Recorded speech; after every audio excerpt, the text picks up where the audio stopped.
অনিয়মিত পিরিয়ড হওয়ার কারণ কি? অনিয়মিত পিরিয়ড হলে কি করণীয়? ইত্যাদি আরও বিষয়ে আজকের এই ভিডিওটি। আসসালামু আলাইকুম বন্ধুরা, welcome back to my channel. আবারও আমি হাজির হলাম একটি নতুন ভিডিও নিয়ে। প্লিজ বন্ধুরা চেষ্টা করবেন ভিডিওটি না টেনে পুরোটি দেখার।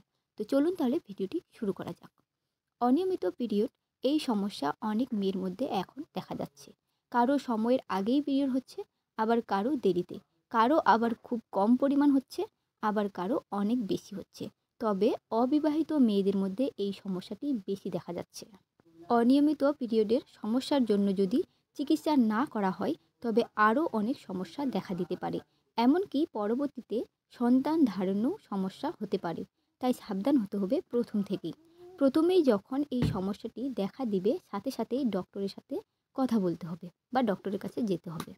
এখন আমরা জানব অনিয়মিত পিরিয়ড কী। পিরিয়ড যদি নির্দিষ্ট সময়ের 7 দিন আগে বা 7 দিন পরে হয় এবং পিরিয়ডের মেয়াদ যদি 5 দিনের বেশি সময় ধরে থাকে তবে তাকে অনিয়মিত পিরিয়ড বলে। অনিয়মিত পিরিয়ড কী কী কারণে হতে পারে?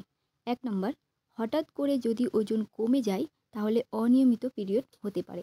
2 নম্বর, অতিরিক্ত ব্যায়াম করার জন্য অনিয়মিত পিরিয়ড হতে পারে। 3 নম্বর, অনিয়মিত পিরিয়ডের জন্য থাইরয়েডের সমস্যা দায়ী হতে পারে।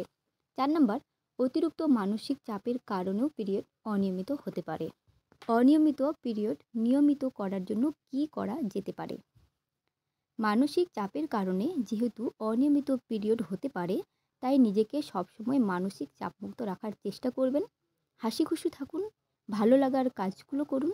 নিয়মিত শরীরচর্চা, মেডিটেশন পিরিয়ডকে নিয়মিত রাখতে সাহায্য করে। এতে শরীরের পাশাপাশি মনও ভালো থাকে। প্রতিদিন হাঁটার অভ্যাস করুন, শরীরচর্চা করুন, নিজের প্রতি যত্নশীল হন। এতে সমস্যা থেকে দ্রুত বের হয়ে আসা সম্ভব।